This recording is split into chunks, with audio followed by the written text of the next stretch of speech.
मामा और मामी ने मुँह बोले मामा और मामी ने ऐसे लिखी अपने भांजे विशाल सोनवाने उर्फ लगनिया के हत्याकांड की कहानी।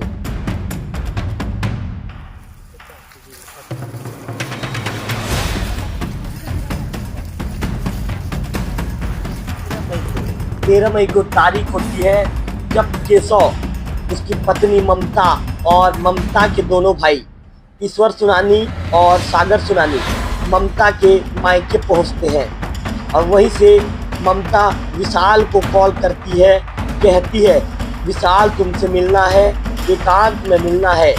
जगह वो चुनती है खैरपदर से लगभग 3 किलोमीटर की दूरी पर बसा एक गाँव, और वहाँ पर वो समय भी बताती है।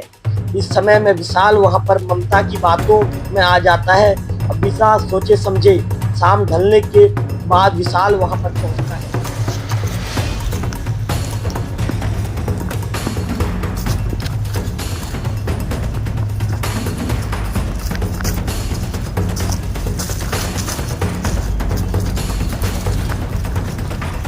इन्होंने जो पूछताछ में जो इन्होंने खुलासा किया पुलिस के पास, पुलिस को दिए गए बयान के मुताबिक तीनों पहले शराब पीते हैं ताकि विशाल को ये मौत के घाट उतार सके। मौत के घाट उतारने के लिए इनके अंदर हिम्मत आए। इसके बाद विशाल के आते ही ये विशाल के ऊपर टूट पड़ते हैं।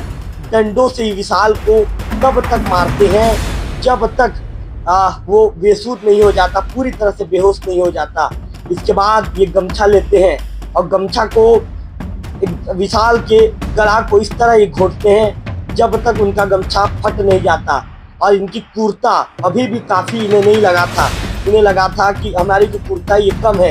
ऐसे में ये विशाल की बाइक से पेट्रोल निकालते हैं और लाश को बाइक पर लिटाकर वहाँ पर आग लगाने की कोशिश करते हैं, आग भी लगा देते हैं। शरीर चूँकि विशाल का पूरी तरह से जल नहीं सका था, इसलिए अर्धजला जो शव है उसे उठाकर ये झाड़ियों में छिपा देते हैं। इन्हें ये लगता है कि झाड़ियों में जब इस शव को छुपा देंगे तो ये राज बनकर उस घने जंगल के बीच में दफन हो जाएगा और ये राज घने जंगलों के बीच में खत्म हो जाएगा, किसी तक भी मामले की जानकारी नहीं पहुंचेगी।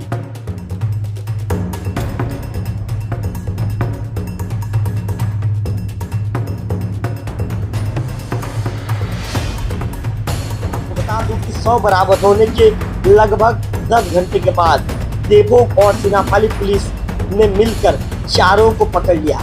केशव नागेश, ममता नागेश, ईश्वर सुनानी और सागर सुनानी, इन चारों को पुलिस ने गिरफ्तार कर लिया।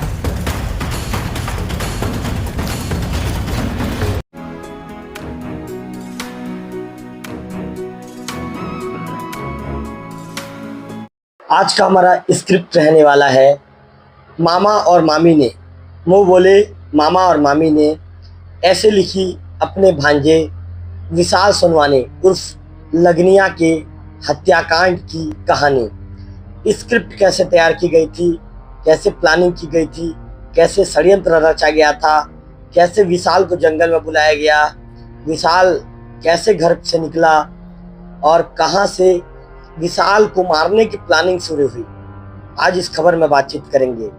नमस्कार, मैं हूं रवि तिवारी, आप देखना शुरू कर चुके हैं लोकल टीवी। आपको बता दूं कि आप लोगों को जैसा पता है कि चूंकि अभी गर्मी का महीना है तो दोपहर में सूरज की तपिश बढ़ने लगी है और दोपहर के बाद सड़कों पर कोई व्यक्ति नजर नहीं आता। जब सड़कों पर कोई व्यक्ति नजर नहीं आता तो घोर जंगल में कौन नजर आएगा। घोर जंगल में शांत माहौल था, सूरज की बढ़ती हुई तपिश थी और वहां पर विशाल को बुलाया गया मौत के घाट उतारने के लिए। विशाल को जब ममता नागेश ने फोन किया कि आओ विशाल, तुमसे एकांत में मुलाकात करना है, तो शायद विशाल को ये नहीं पता था कि ये मेरे जिंदगी की अंतिम यात्रा होगी। मैं जो बाइक में सफ़र करके उड़ीसा जा रहा हूँ, शायद ये मेरी दोपहिया वाहन में अंतिम सवारी होगी। और अंतिम सफ़र के इस पड़ाव में विशाल ने अपनी मामी पर भरोसा कर लिया। और आंख बंद करके विशाल सिनापाली थाने से आगे बढ़ते हुए उस जंगल की ओर चल पड़ा जहां पर ममता की आवाज बार बार फोन पर आ रहा था। फोन पर आ रही थी। अब ममता कह रही थी, विशाल जल्दी पहुंचो, तुमसे मुलाकात करनी है, एकांत में मिलनी है, कुछ बातें करनी है। विशाल ममता की बातों में इतना खो गया कि उसे कुछ भी समझ में नहीं आया और विशाल अपनी बाइक लेकर सीधे पहुंच गया उस जंगल जहां विशाल की मौत विशाल का पहले से इंतजार कर रही थी। विशाल को क्या पता था कि इतनी बड़ी प्लानिंग कर ली गई है। विशाल को क्या पता था कि वो तो भरोसे में आया है, लेकिन वे भरोसा ही उसके लिए धोखा बन जाएगा और धोखा ही उसके काल के रूप में तब्दील होकर उसके मौत का कारण बन जाएगा। जी हाँ, इस घटना में भी कुछ ऐसा ही हुआ और अंततः विशाल को भरोसे का खामियाजा एक धोखे के रूप में उठाना पड़ा और अंततः विशाल को 4 लोगों ने मिलकर मौत के घाट उतार दिया। नमस्कार। आज के इस क्राइम स्टोरी में विशाल हत्याकांड की कैसे लिखी गई स्क्रिप्ट, कैसे तैयार किया गया कहानी, कैसे बनी प्लानिंग, तमाम चीजों को लेकर बातचीत करेंगे। आपको बता दूं कि सिनापाली थाने से लगभग 10 से 12 किलोमीटर दूर एक खैरपदर का जंगल पड़ता है, घोर जंगल। उस जंगल में सिर्फ जाते हैं तो चरवाहे, वो भी जंगल के अंदर तक ज्यादा नहीं जाते, चरवाहे जाते हैं अपने मवेशियों को चराने। बाकी उस जंगल में दूर दूर तक कोई नजर नहीं आता। वैसा घनघोर जंगल है। वहां पर यदि कोई चिल्लाएगा भी तो उसकी आवाज भी उस जंगलों के बीच में दब जाएगी। और विशाल के साथ भी कुछ ऐसा ही हुआ। विशाल को जिस तरह इन्होंने, जैसे कि पुलिस के पास इन्होंने खुलासा किया है कि इन्होंने विशाल के पहले बेदम पिटाई की जंगल के अंदर में, फिर उसका गला घोटा। तो इस दौरान विशाल, पिटाई के दौरान विशाल चिल्लाया भी होगा, बचाने की विशाल ने गुहार भी लगाई होगी, लेकिन उस जंगलों के खामोश वातावरण के बीच विशाल की आवाज दब गई और विशाल की आवाज हमेशा के लिए उस जंगलों के बीच में दब कर रह गई।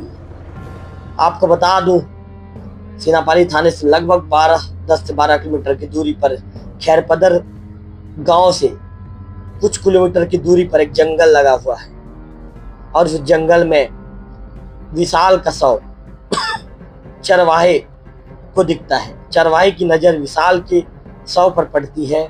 विशाल का शव एक झाड़ी के अंदर में अर्धजली अवस्था में पड़ा हुआ था। आपको बता दूं, इसके साथ साथ चरवाहे ने देखा अर्धजली अवस्था में पड़ी बॉडी, जब ये कहें कि एक जो झाड़ी के अंदर में थी और शरीर पर कपड़े जो थे उसके अर्धजले थे और आसपास शराब की खाली पाउचें चरवाहे को दिखी। इसके बाद इस मामले की सूचना जैसे जैसे गांव ग्रामीणों तक फैली, ग्रामीणों ने पुलिस को सूचित किया और पुलिस की टीम पहुंची। पहले तो ये किसी हादसा की तरह लग रहा था, लेकिन जब पुलिस की टीम मौके पर पहुंची तो पुलिस की टीम पहले से ही क्लियर हो गई। पुलिस को पहले से ही सब कुछ स्पष्ट हो गया कि ये हादसा नहीं है, ये हत्या है। अब दौरान पुलिस ने अपनी तफ्तीश शुरू की। तफ्तीश के दौरान कुरमाल के साथ ही मुंगिया के ग्रामीणों को खबर ये मिलती है कि उड़ीसा के खैरपदर के जंगल में एक अर्धजली अवस्था में लाश मिली है और खबर ये पहुंचती है कि शायद वो लाश विशाल सोनवानी की हो सकती है। इस तरह की आशंकाएं व्यक्त की गई और आशंकाओं के आधार पर विशाल के परिजन मुंगिया के कुछ ग्रामीण पहुंचते हैं सीधे खैरपदर के जंगल। और जब विशाल की पत्नी वहां पर पहुंचती है तो पहले ही नजर में पहचान लेती है कि ये तो मेरे विशाल हैं। विशाल की चप्पल दिखती है, विशाल का गमछा दिखती है, विशाल के पहनावा, जो कपड़ा विशाल ने जो पहना था उसे देखकर ये पहचान लेती है कि ये तो मेरे विशाल हैं। और विशाल के साथ किसी ने अनहोनी घटित कर दिया है, विशाल के साथ किसी ने अप्रिय घटना घटित कर दिया है। पत्नी के पहचानने के बाद पुलिस की टीम अपनी कार्रवाई पूरी कर उस बॉडी को झाड़ियों के अंदर से निकालती है और पीएम की प्रक्रिया के लिए उसे भेजा जाता है। इस दौरान पुलिस को एक संदेही मिलता है और पुलिस उस संदेही से पूछताछ करती है। पूछताछ के दौरान संदेही उर्माल के पति पत्नी का नाम लेता है, केशव नागेश और ममता नागेश। इसके बाद पुलिस सीडीआर खंगालती है, तो सीडीआर में जो अंतिम नाम की जो विशाल ने जिससे बातचीत किया था उस अंतिम नाम की पुष्टि होती है ममता नागेश के रूप में। इसके बाद पुलिस उड़ीसा की सिरापाली पुलिस देवभोग पुलिस की मदद से दोनों को पकड़ती है, पकड़कर उनसे पूछताछ करती है। तो पूछताछ के दौरान ये जिस तरह के खुलासे करते हैं उस खुलासे से पता चलता है कि आखिर इन्होंने विशाल को क्यों मौत की नींद सुलाया। ये बताते हैं विशाल को, ये बताते हैं कि जिस तरह से हमने पहले विशाल को मारने की प्लानिंग बनाई थी, इसके तहत ममता नागेश से विशाल को फोन करके यहाँ बुलवाया। पुलिस की पूछताछ में इन्होंने कहा, जो केशव नाम का जो व्यक्ति था जो ममता का पति है, इसने सब कुछ उगल दिया। उसने कहा कि 29 अप्रैल को वो अपने घर में ही विशाल और ममता को आपत्तिजनक हालत में देखता है। जब आपत्तिजनक हालत में देखता है तो वह आग बबूला हो जाता है और इस दौरान वो विशाल को पीटता है और इस दौरान विशाल किसी तरह से वहां से भाग निकलता है। लेकिन केशव के अंदर नफरत की जो आग है धीरे से दिन ब दिन बढ़ने लगी थी, वह धीरे से सुलग रही थी और नफरत की आग बुझने का नाम ही नहीं ले रही थी। ऐसे में 13 मई को तारीख होती है जब केशव, उसकी पत्नी ममता और ममता के दोनों भाई ईश्वर सुनानी और सागर सुनानी ममता के मायके पहुंचते हैं और वहीं से ममता विशाल को कॉल करती है, कहती है विशाल तुमसे मिलना है, एकांत में मिलना है। जगह वो चुनती है खैरपदर से लगभग 3 किलोमीटर की दूरी पर बसा एक गांव और वहां पर वो समय भी बताती है। इस समय में विशाल वहां पर ममता की बातों में आ जाता है। अब विशाल सोचे समझे शाम ढलने के बाद विशाल वहां पर पहुंचता है। विशाल अपनी बाइक से उस जंगल में पहुंचता है। आपको बताना चाहूंगा, लेकिन विशाल को ये नहीं पता था कि पहले से 3 लोग उसका इंतजार कर रहे हैं, मौत लिए, अपने हाथों में मौत लिए उसके इंतजार कर रहे हैं और उस मौत को विशाल को देना चाहते हैं। और उनके हाथों में था डंडा, जेब में था गमछा और दिल में ये बदले की सुलगती हुई भावना को लेकर ये तीनों विशाल का इंतजार कर रहे थे। जैसे ही विशाल वहां पर पहुंचता है तो ये डंडों से पीटते हैं, फिर गला घोंटते हैं और इसके बाद उसके दर्दनाक मौत देकर उसे आधा जला देते हैं। तीनों ने जो पूछताछ में जो इन्होंने खुलासा किया पुलिस के पास, पुलिस को दिए गए बयान के मुताबिक तीनों पहले शराब पीते हैं ताकि विशाल को ये मौत के घाट उतार सके। मौत के घाट उतारने के लिए इनके अंदर हिम्मत आए। इसके बाद विशाल के आते ही ये विशाल के ऊपर टूट पड़ते हैं, डंडों से ही विशाल को तब तक मारते हैं जब तक वो बेसुध नहीं हो जाता, पूरी तरह से बेहोश नहीं हो जाता। इसके बाद ये गमछा लेते हैं और गमछा को विशाल के गला को इस तरह ये घोंटते हैं जब तक उनका गमछा फट नहीं जाता। और इनकी कुर्ता अभी भी काफी इन्हें नहीं लगा था, इन्हें लगा था कि हमारी जो कुर्ता ये कम है। ऐसे में ये विशाल की बाइक से पेट्रोल निकालते हैं और लाश को बाइक पर लिटाकर वहां पर आग लगाने की कोशिश करते हैं, आग भी लगा देते हैं। शरीर चूंकि विशाल का पूरी तरह से जल नहीं सका था, इसलिए अर्धजला जो शव है उसे उठाकर ये झाड़ियों में छिपा देते हैं। इन्हें ये लगता है कि झाड़ियों में जब इस शव को छुपा देंगे तो ये राज बनकर उस घने जंगल के बीच में दफन हो जाएगा और ये राज घने जंगलों के बीच में खत्म हो जाएगा, किसी तक भी मामले की जानकारी नहीं पहुंचेगी। लेकिन कहते हैं ना, पुलिस के हाथ बड़े होते हैं, कानून के हाथ बड़े होते हैं। यदि कोई व्यक्ति गलत करता है तो अंततः एक दिन वो कानून के हत्थे चढ़ ही जाता है। विशाल के केस में भी कुछ ऐसा ही हुआ। आपको बता दूं कि 100 बरामद होने के लगभग 10 घंटे के बाद देवभोग और सिनापाली पुलिस ने मिलकर चारों को पकड़ लिया। केशव नागेश, ममता नागेश, ईश्वर सुनानी और सागर सुनानी, इन चारों को पुलिस ने गिरफ्तार कर लिया है।